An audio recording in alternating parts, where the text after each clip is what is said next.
$35,000 for a mid-size pickup truck. It's nuts, man. I looked at one of the taller roof Ford Transit vans down there, and the damn thing is $40,000. And it's like, you can buy a four-wheel drive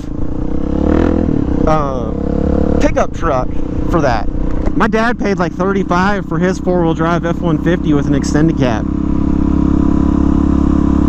It's crazy on how much those Ford Transits are, and it's like, I want one because the Econoline is just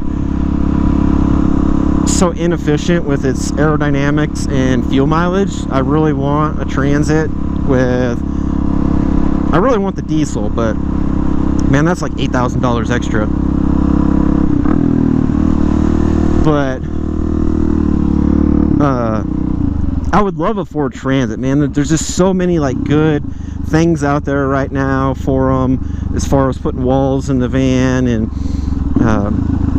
they're aerodynamic, and I really want a taller roofed one. I've been thinking I'm going to probably do a tall roof and a longer wheelbase, just because I want to be able to make a dedicated garage for 2 bikes. I want to be able to put 2 bikes in the back, and I want it sealed off from the rest of the van. But also I want a taller roof. I didn't think I was going to want one, but like every time I push this bike in there, I smack my head on the roof. So I want a tall roof. Like I said, I didn't think I was going to want a tall roof whenever I was looking at vans, but now that I've had one for a while, it's like, yeah, I want a tall roof. Like I said, a tall roof and a longer wheelbase.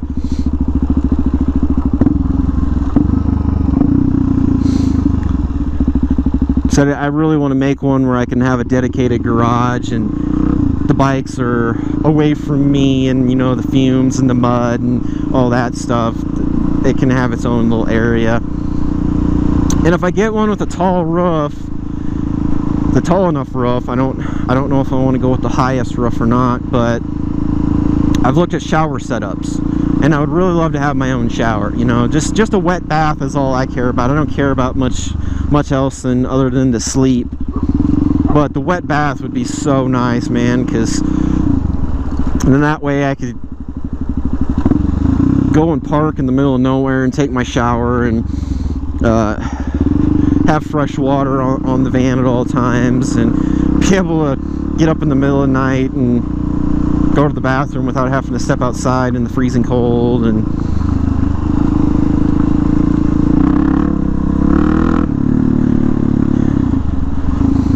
but they make some really nice shower stalls for the Transit vans, because a lot of Transit vans are being converted into campers.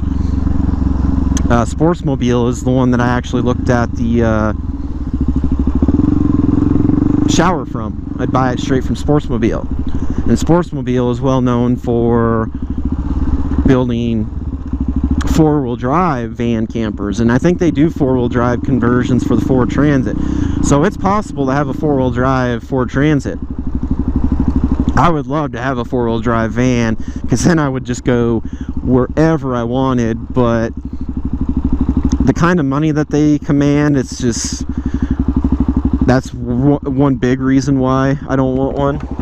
Like even a used Sportsmobile, the guy I actually bought the van from, the dealer that I bought the van from, his buddy bought a Sportsmobile, a used one with a diesel. He didn't say what year it was, but it was still $85,000, and it's just nuts to me. Like, you'll never get your money back out of it, ever.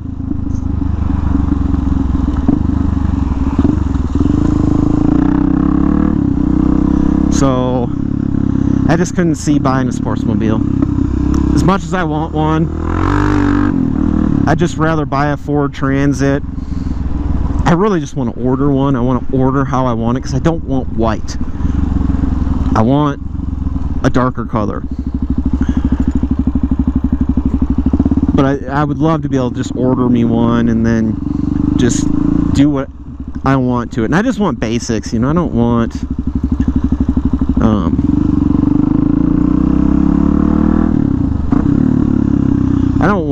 that extra garbage in it, man. I want a shower, a dedicated garage for 2 bikes, and then probably like a convection microwave oven, a little mini fridge, and a place to sleep. Other than that, I'll be pretty content. I don't need a big screen TV, and you know, I do want like solar panels on the roof and some batteries, you know, that way I can be totally off the grid and not have to have a damn generator with me and all that. But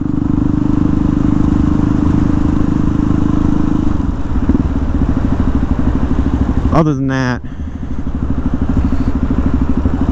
and the wet bath, you know, will have a little sink in it, so if I need to like wash my hands or something, you just step in the bathroom. But you could take a shower and stuff. And if you don't know what a wet bath is, it's pretty much just a shower and a toilet, and that's it in the bathroom. The one I looked at has a fold out sink, but when you take a shower, like the water will hit the toilet, and the whole bathroom, when you open it up, it's all plastic, so it's you don't have like an actual dedicated shower inside the bathroom. The bathroom is just all in one, and like I said, you can essentially be sitting on the toilet taking a crap and taking a shower at the same time, the way it's designed.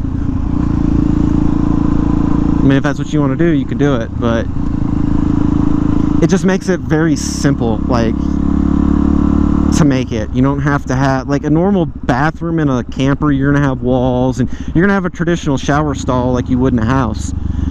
The shower, like a wet bath, it's like I said, it's one big like plastic thing all the way around, and then the door, you know, has a seal on it so no water gets out that way. And I'd put that kind of all the way in the back corner, so maybe you get to that from the garage, or you'd be able to step right out of the garage and then into the shower. Because like the garage, like I said, I would want it completely separate, and I want it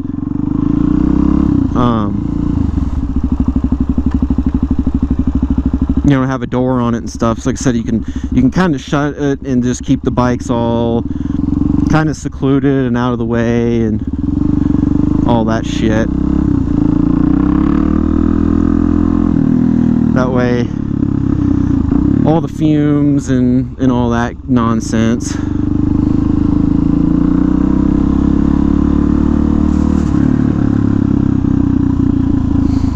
I don't really get a whole lot of fumes from this thing, but every time I go to like sleep, I pop my roof vent open so all the fumes will go out. I don't turn it on because it's hooked straight to the actual car battery, but for the most part it keeps the fumes down in there. I've never had an issue. I don't have like a carbon monoxide detector. I've been wanting to buy one, but they're like $50. I know that sounds stupid, but it's a lot of money for that little thing. For a good one. You know, I'm not going to buy some cheap eBay one that probably isn't even going to do anything.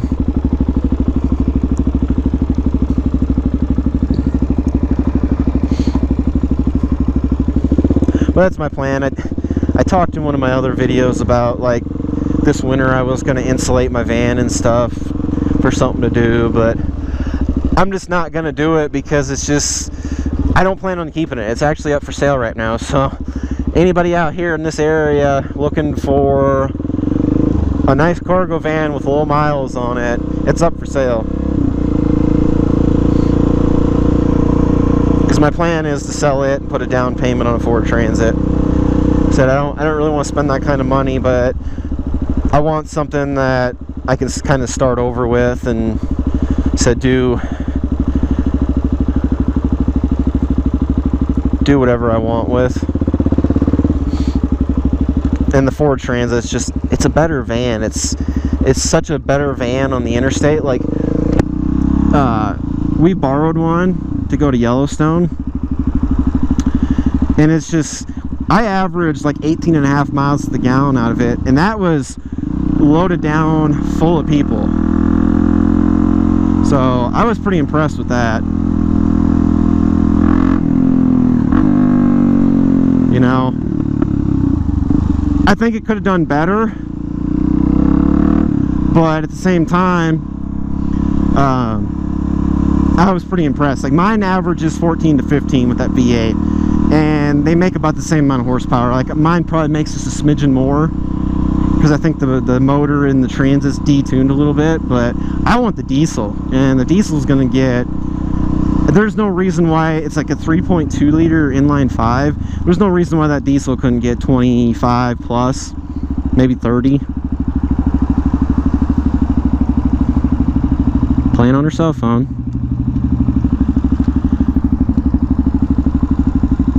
But that's my plan. Like I said, I like my van. I like the idea of a van. I've looked at trucks, but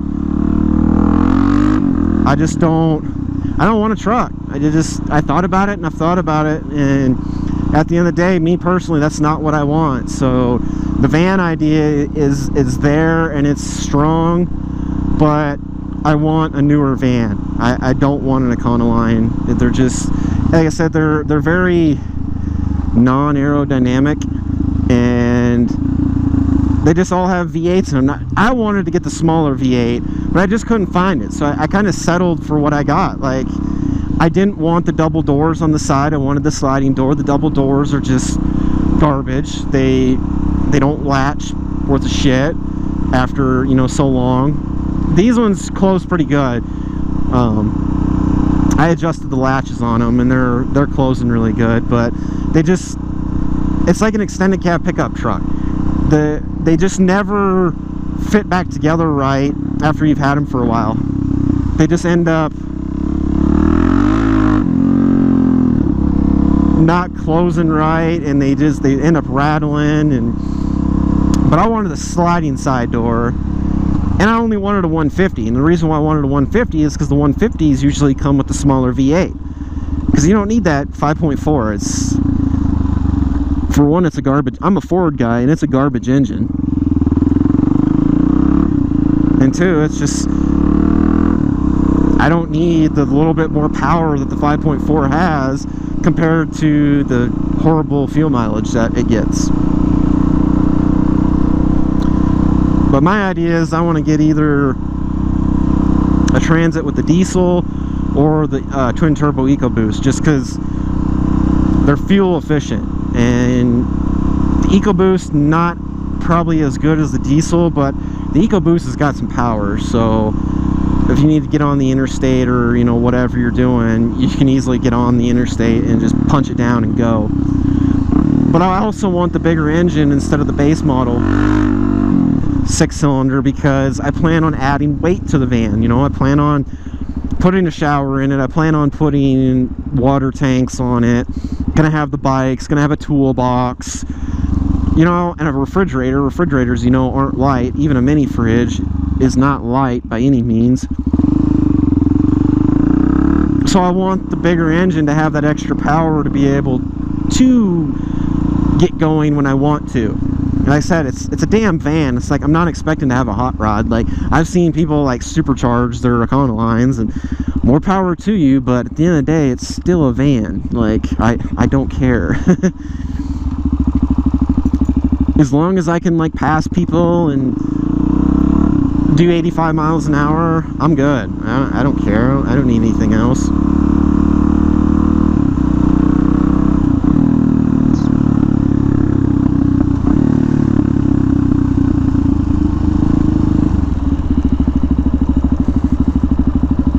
So, just a little update on that.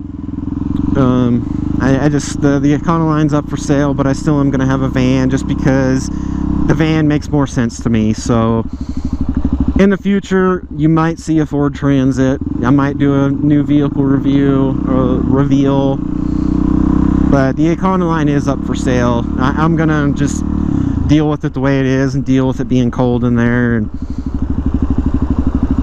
I just don't want to stick any more money into it than I already have, because me sticking more money into it isn't going to get me more money on the other end. So I'm just going to call it quits with that thing, because I actually have plans on buying another bike pretty soon, buying a second bike, so I kind of want my money for that as well. I'm not 100% sure yet, because, you know, here I am talking about doing you know, a Ford Transit. So we'll see. I'm always on Craigslist though, looking for stuff for sale. I found a CBR 500 that I was going to buy that I should have bought. They were only asking $3 grand for it. It's 2013, had 1,000 miles on it, 3,000 bucks. And I was like, man, that's a hell of a deal. Like, it books for like 4,200, and they're selling it because they're having hard times and they need the money.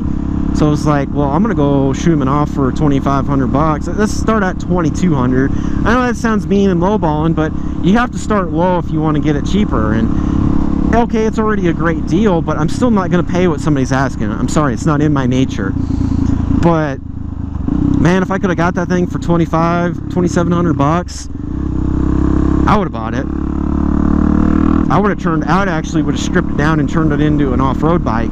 I would have turned it into the X model, but did my own take on it. And my girlfriend is talking about getting a bike. She wants to learn how to start riding, and she's looking into taking one of those new rider classes, you know, where they can test ride the bikes and stuff, so she can get her license.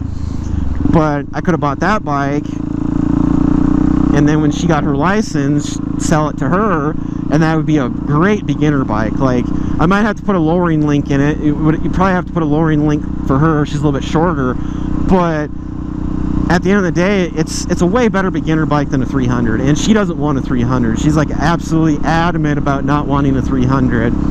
So there's a lot of plans, upcoming plans, a lot of plans, videos coming, bikes, potentially buying another bike, potentially buying a new vehicle. So if you want to know what's going on, just subscribe to me. You know, if not, just check back.